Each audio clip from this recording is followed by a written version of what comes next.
By aligning efforts, sharing resources, and leveraging expertise, these collaborations aim to address socioeconomic challenges, promote innovation, and create a more prosperous and equitable India. For the next panel, we have Urvashi Prasad, Director in the Office of the Vice Chairman at NITI Aayog. I would request ma'am to be on the stage.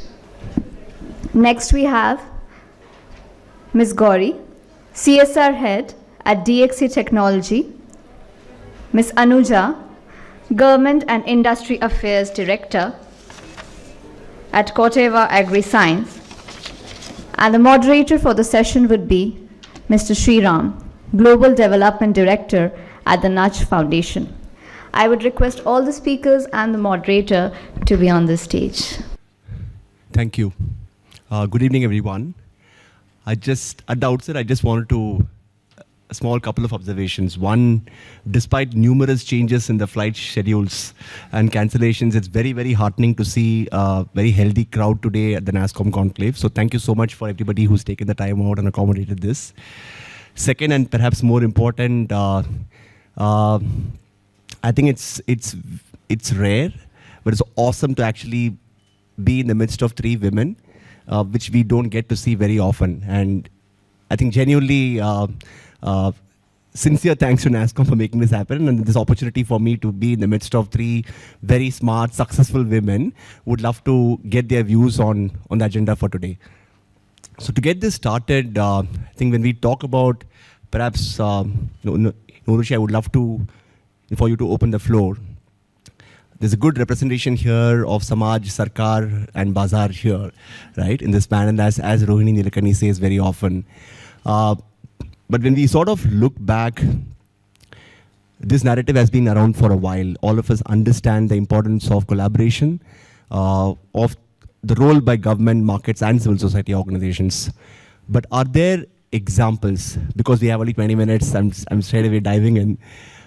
But what, in your opinion, are those innovations that will genuinely leapfrog us, not an incremental progress, but leapfrog progress that we should be dreaming of in a very bold, audacious way? It may seem extremely intimidating right now, but given the complexity and the wickedness of the challenges that we face in India, whether it is across education or healthcare or livelihoods or any areas, but what are those bold, audacious goals that the three pillars should be coming together on? And in your example, are there specific examples that we could borrow lessons from? Thank you. I realize that you've chosen to start with Sarkar, as you put me in that bucket, though I think I'm as much on the Samaj side, I would say, in terms of the experience that I've actually had. But yeah, I think, more than innovations per se, I mean, I would say that, of course, we have a lot of good innovations that are happening, and I can speak about my sector, obviously, which is, the healthcare sector. But during COVID, I saw, kind of unprecedented number of innovations happening, and the kind of, the work that the startups were doing, and all different stakeholders came together, which was the very unique thing. But I think we tend to do that in a crisis, but we don't do enough of that on a regular basis. But I think the innovations, that I see really working, or, if you can say succeeding, although success in the Indian context is also a very difficult word to define. I mean, what do you define as successful? Because everything we sort of feel compelled that unless we scale it up, it's not really a success. So, how we define a success is, firstly, that itself is a difficult question. But I think the ones which, some common factors, at least that I can see in the innovations that tend to do well, you can say. Obviously, I think those are ones where, the problem and the stakeholders were at the heart of it, and so we developed a solution, we developed an innovation for a problem, rather than the other way around. Sometimes I think we especially with technology, I think we can get quite excited and sometimes feel that, oh, this is, AI and this and that, and we throw all these terms around.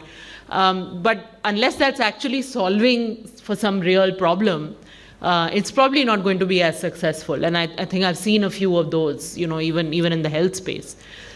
So I think where we have a clear need identified and obviously a fit of the innovation with that, and then also the stakeholders, a very clear understanding of, who are the people who are actually going to use this, who are the beneficiaries of this, and who's going to be involved in the entire value chain. I think that is something that in a lot of innovations, we're not always able to see them through because, some of these elements are missing.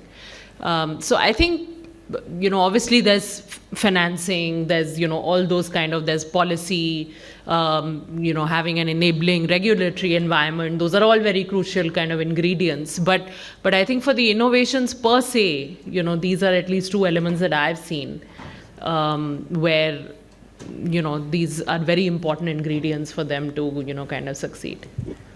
I think you touched upon an important point. I'm going to come back to that, like I said. But before that, Anuja, if I may pull you in, you've spoken a lot very passionately about agriculture productivity, crop protection, precision farming. Right? Fundamentally, if we have to increase agricultural yield, productivity, given that we have only so much land ownership in India, and there's a huge segment of small and marginal farmers who, you can correct me if I'm wrong, but who more often than not tend to get ignored and are not able to participate in market-based interventions as much as they probably can. Now, in your opinion, what is it that the private sector or the government or the Samaj can do to incentivize the markets to actually problem solve for small and marginal farmers? Absolutely. Thanks, Sriram. Agriculture, I feel, is one of the very few sectors where when we talk about it, the government, the private, the academic or the research collaboration and philanthropies, everyone come together to solve that problem. And one of the things that I have been promoting in recent past a lot is that probably we also need to start looking at food security as a national security, because then the dialogue changes, then the interpretation of acceptability of technologies and promoting these latest technologies changes. So apart from curating and exploring and evolving technologies, it's very important to promote these at the grassroots level. And that's where the awareness generation and the PPP models, the FPOs, etc. become extremely important. And I'll just share two very quick examples of what we have done in recent past. Last year was the International Year of Millet. So with one of the industry organizations, FICCI, we set up a millet task force. We work with close to 2 million bajra farmers in India, mostly in the north zone. And we realized that to ensure and to convert the dream of the government and Prime Minister Modi, we need to bring that entire value chain together. So starting from ag input company like mine, and for those who don't know, Corteva is the one of the premier American headquartered seed and crop protection company. So we provide all kind of seeds ranging from GM to OPV, and also the insecticide, herbicides, etc. So we worked with FICCI to create this task force where we had the ag input providers like us. We took it to the grain traders or the procurers and buyers. Then we also involved farmers, FPOs, NGOs who are working with these farmers, and most importantly, the consumer. Because this is one crop that required a lot of intervention along with the nutritionists, with the actual consumer, and also food processing industry to look at that what are the various things we can do more. For example, the shelf life or the rancidity issues in millets. Only a consumer can turn around and say कि ये जो बाजरे की रोटी है या बाजरे की खिचड़ी है वो कड़वी हो जाएगी 3 घंटे बाद. So how do we work on those? Then to link it back with the ag equity or the research piece, we also have a MOU, an agreement with one of the research institutions globally to do the resequencing of the millet genome in the country and the rest of the world. So what this resulted in was there was so much of motivation and momentum behind it, and it became very, very important. We also saw that the women farmer, particularly the women smallholder farmer, came out very much in the forefront of this entire debate, sharing their issues, whether it was mechanization or anything else, linkages to the main market and all that. And these are the kind of collaborations that we need in future for some of the key crops. Similarly, for mustard, we have a case study in Haryana where we were able to demonstrate doubling of the farmer income. So our varieties have a very high oil content of mustard, in mustard. So we worked with the mustard farmers for the selling part of it, working with a couple of startups who have the oil testing machines, which are very portable, because till now these oil testing machines were not portable. So एक जो किसान होगा वो कैसे अपनी crop को लेके जाएगा उसे test कराने के लिए, and because once they know for sure that they have a high oil content, their crop has a high oil content, they can work with the, or they can negotiate with the buyer for a better price. So we worked with a subset, and we realized with that subset that they were able to actually double up their incomes. And these are the collaborations that we really need to do right now. Apart from this, there are collaborations on the ag equity side or the partnerships for behavior change. For example, everyone talks about decarbonization of the food systems, but somewhere what we are missing also is the decarbonization of the agriculture overall.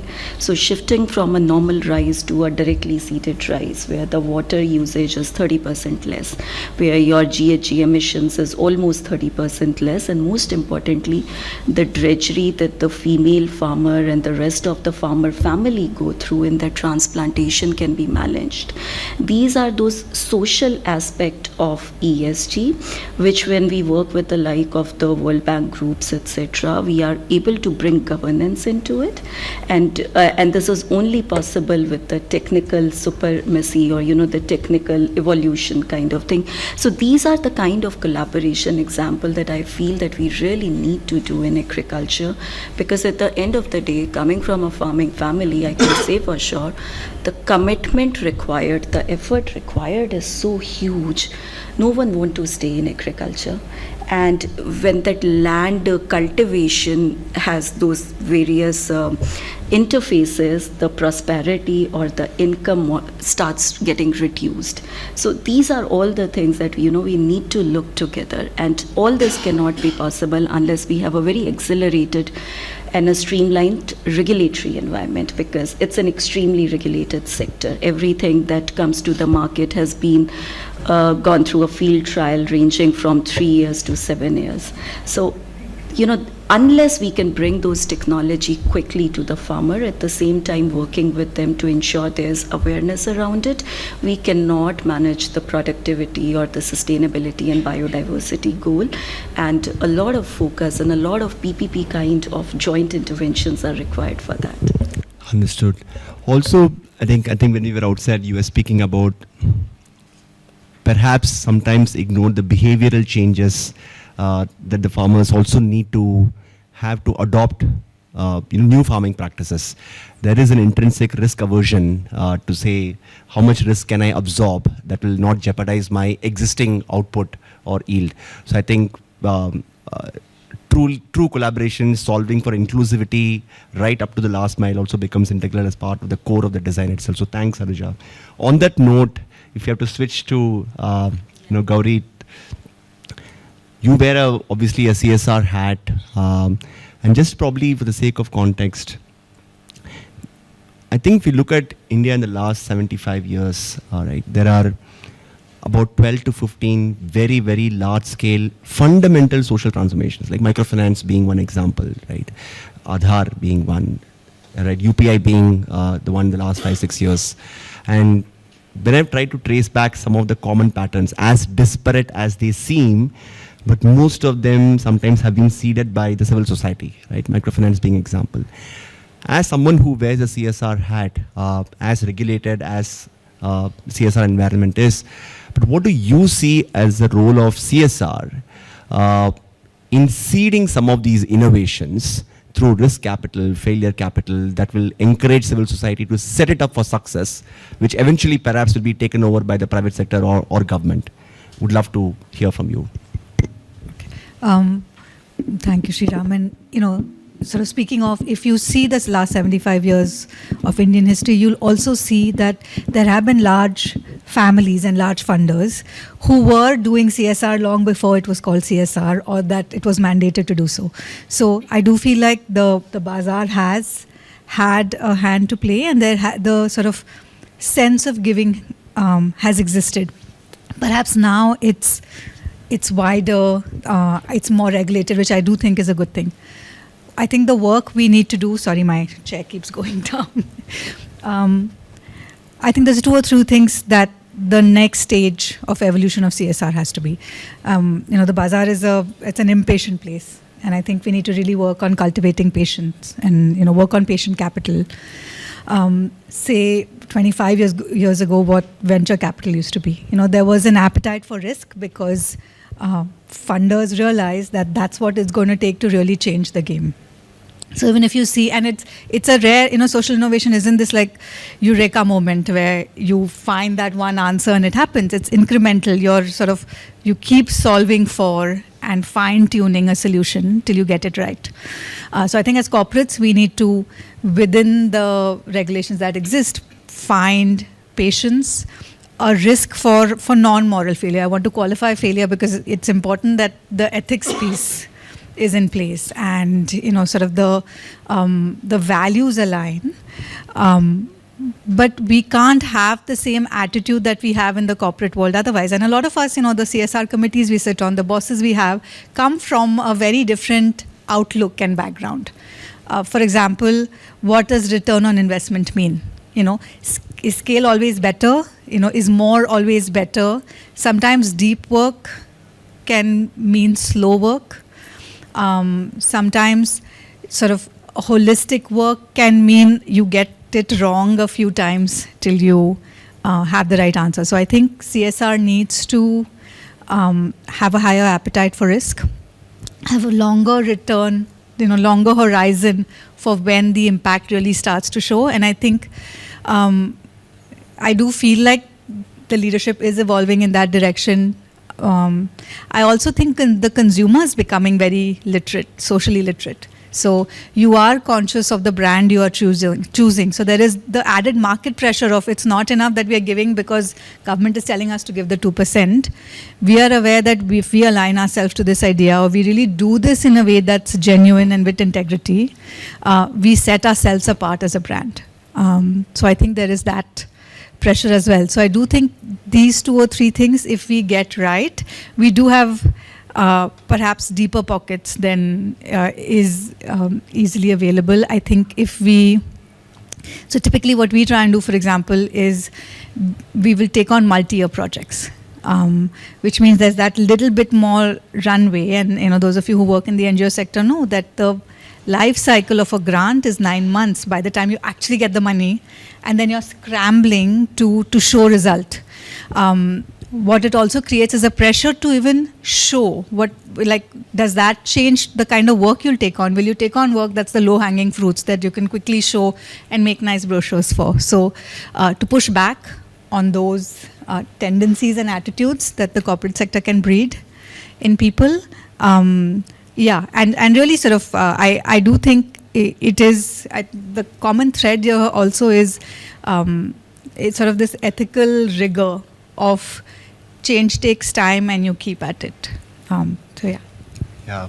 Sometimes I think the patience that a change perhaps deserves and the accelerating of the 2030 agenda to sort of maintain the balance between the two becomes a tricky proposition. Urvashi, coming back to you, just taking off from what Gauri was saying, although if we can agree on the premise, right, there does exist a lot of innovations in India, right? Perhaps pocket-sized innovations. Some of them see the light of the day, and some of them remain at a low scale, doing deep, impactful work, but are finding a struggle in scaling those pathways. Now, from, I know you said you're also from the Samaj, but from a NITI Aayog standpoint, I think from your experience, what is the rate determining step or things that perhaps civil society and markets need to get right when they approach government for help, right? What makes it a success or what makes it a failure? Are there specific pointers that we can borrow from your experience? Yeah, I think it's really on both sides. I mean, I think even on the policy making side, it's a constant effort that many of us try to make at all levels to obviously make the process of bringing in place policies as evidence based as possible. And so we try to, but it's a constant evolution. It's not something which just happens quickly or overnight. And again, when I say policy making, it's not just the center in a country like India. It's the states which are so diverse and have very different priorities often. They are also making policies, and in fact they are making policies that often impact certain sectors much more directly than what the central government does, because the central government in many cases will make a broad framework or will make a overarching policy, but then its actual implementation and nuts and bolts is down to the state government. So a lot of what happens is, and I think we sometimes miss that, even when we talk about the government, we end up talking too much about the central government. But I think in a federal structure, the state governments have a huge role to play. And I think that's also the right way it should be, because we are a federal structure. So I think that makes sense in a system like ours. But it does bring in a lot of complexities. So I think we certainly, I mean, whenever we are talking about an innovation or we are talking about looking at anything like that, I mean, the kind of evidence that it brings to the table in terms of obviously the impact that it's had in the particular sector that you're looking to have that impact in. But when there are also many other considerations of cost, obviously, because if you're the government, then you're always thinking of scale.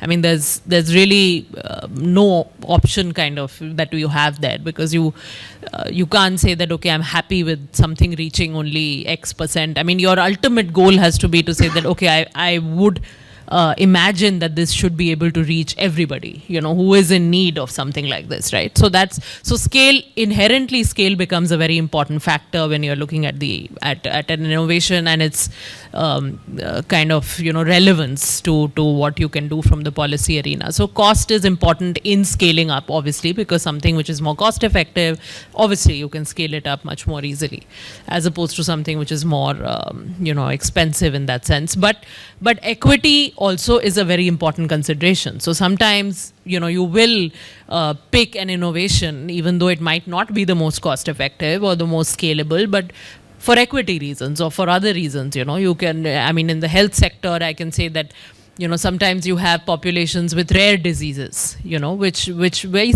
relatively small numbers, and actually to help them with certain interventions might be a very costly proposition, but you do it because, obviously there's humanitarian reasons, there's equity reasons, and you can't say that, okay, just because your disease is rare, we can offer you nothing. So sometimes, of course, you go in for such things as well, but in general, in a country like ours, the scalability, the cost effectiveness is a huge plus. If an innovation has that, then it's a huge plus. And then I think, of course, the relevance to the context, the local context, where do we think this innovation will work? Do we think it's specific to a particular state, a particular region? Can it be across the country? Even within a state, is it only certain parts? Because sometimes even two districts are very diverse. You look at a state like Uttar Pradesh, which I always say, I mean, it's a country, it's not a state. It's very unfair to call it a state because we're not doing justice to it then. And two districts in UP can be extremely different, So trying to do something in one place vis-a-vis another, it might be a huge success and then complete failure, in the other. So we need to look at these elements as well, that where is it going to work? And it's fine, it might just work in a particular place. I think that's not a negative.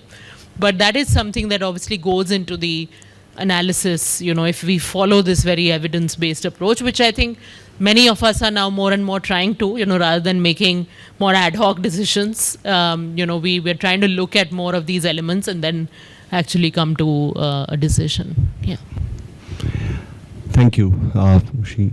Anuja, since you sort of come from the ag space, right? We've all seen the huge infusion of private capital into the ecosystem over the last perhaps a decade and a half, right? The government announced an agriculture accelerator fund last year, to the tune of about 500 crores, right? With a sort of objective to encourage innovation, encourage problem solving for a vast majority of small and marginal farmers, right, about whom you've also spoken a lot in sort of public domain. This hopefully will incentivize the startup community to look at problems, perhaps identify opportunities that may not have been thrown enough spotlight on. But what are some of the white spaces that you would like to share to the startup community to look at, saying that here are some white spaces with viable opportunities that they should be prioritizing by sort of leveraging on this fund? Thanks. So when we talk about innovation or the startup ecosystem, I usually divide it into two parts. So one is the entrepreneurship model. The other one is more on the deep tech innovation. So in agriculture, vis-a-vis the rest of the sectors, what we have noticed is the entrepreneurship model has not taken up as much as probably in the rest of the sectors. This needs to go up like crazy right now, because this is what gives direct linkages for farmers, the buying or the purchasing power for the FPOs, the negotiation powers, etc. In last couple of months, we have seen a lot of traditional market space in the digital arena have started looking up agriculture as a subset of it. And we'll see a lot of these Amazons and the Flipkarts and everyone have started coming up with, the own programs for agriculture community or farming community. When it comes to deep tech, I still feel it's going to be more organic. It will still take a little bit of time, and trust will play a huge role over there. The trust to work with private sector and vice versa. So for private sector to work with governments and ICAR and all our research bodies have been doing some really amazing work. What we really need to take it up is to have more joint research and development programs, whether under the DST or the DBT or the ICAR mechanisms, etc. Now coming back to the entrepreneurship model, where we feel there are white spaces or gaps that could be filled up immediately, would be the FPO ecosystem and the role of technology in scaling up a lot of our awareness programs. We work with a lot of farmers. There are close to 12,000 farmers with which we only work purely from a ag equity perspective. Can I take it to a larger base? Yes, if I have that content available in the vernacular mode. Also, the likes of the soil card. These are the small interventions where the startups will play a huge role. Can a lot of startups come together, work with a lot of the government system or the multilateral forum system and start creating the soil cards for all the districts and blocks in the country? Because that is the building block for what should be cultivated or produced in a region, what kind of technical intervention will be required, what is going to be the productivity level, and what will be the various natural disaster related or the climate change related threats over there. This is one area where a lot of work has started happening in the last 3 to 5 years, but still there's immense scope. So the like of the UNDP, the NABARD and everyone, and company like ours and all my competitors, we are already doing this, but we need to put together all those isolated islands of data into one place, have the same stacks to evaluate it, so that we can start giving these advisory services to farmers. And this is the region where we need a lot of intervention, and the startup community can really contribute to it.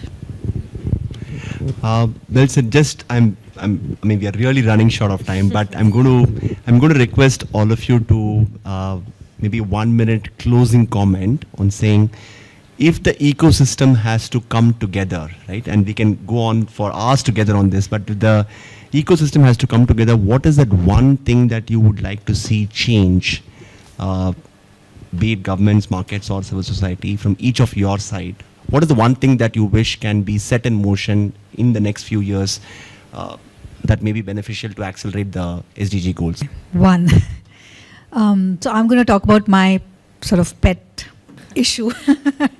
I think we have to solve for the care economy. I think it touches on everything. We need to. It's 49% of the population. It's 19% of the workforce. Women have to make any noticeable, tangible contribution to the economy. We need to figure out who's taking care of. We need to have an economy in place that addresses reproductive labor and caregiving labor. If I'm here on the panel right now, it's because somebody else is performing that labor for me at home.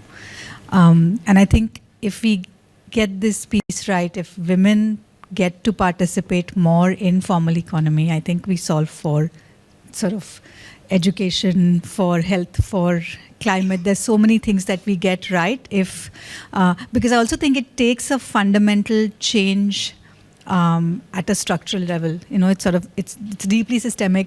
It's also at the it's that interstice between personal and private and sort of public, right? Like this is gender dynamics really form sort of reinforce barriers, and I think if there's one thing that the ecosystem needs to get rolling, it's we need to do more work towards gender empowerment by addressing the invisible and unending, exhausting labor of women that's kept the wheels in motion for millennia.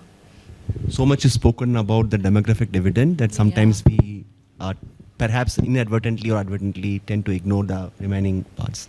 Urvashi? Yeah, I think, for me, it's something that has been a long-term ask of, pretty much every government that has come, and I think it remains, and I now try to work from within the system. Earlier, I was working from outside the system. But I think we need to invest, and it sort of links to the point made about women and gender, but I think we need to invest hugely in health and education, and from the government side. I think much of this ask is from the government really, because, and fundamental, that we are still, like when I look at the healthcare sector, we talk of so many big things, and that's why I say I'm always a bit wary when we suddenly start using buzzwords, whether it's AI or big data or IoT or anything. I mean, these are all great things, but I come from a sector where I still see that we're not even doing the very basics right. We're still having children dying of diarrhea when you have a simple ORS which could have saved their lives. I mean, those things are still happening. Yes, we've gotten much better, there's no doubt. And there is evidence to support that. Yeah, but it's still happening. So I think we need to get our basics of health, education, because it is so fundamental for any SDG. It is so fundamental for the economy. I think we still don't see the very obvious link between these sectors. We still see them as separate sectors. We call them social sectors.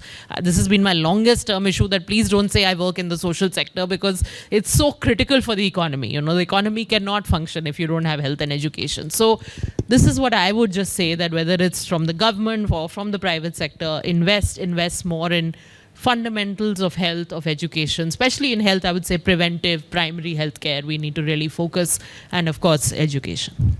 All right. Anuja, we are really running short of time. So brief closing comments from your side. I'm getting nasty stares from last call. Least time for her. So I would say that what we really need right now is a care economy in the rural areas. We have already seen the impact of care economy in the urban, where we were able to mainstream the women in urban areas, whether in the knowledge intensive or non-knowledge intensive sectors. We need to replicate the same thing in the rural or the non-metro areas, because unless we do that, we won't be able to reach the GDP growth rates that we are looking at, and the quality of life as well, because the migration from rural to urban area will continue to happen. I will still not have my commercial team, female members, capable of going and selling the products in the remotest of the areas, overall resulting in a huge missed opportunity. So somewhere we need to create infrastructure for that. Okay. That brings us to a wrap. Here is to a more caring, gender-inclusive growth that truly is able to leverage technology to its fullest potential. Thank you so much, everybody, for joining us today. Thank you.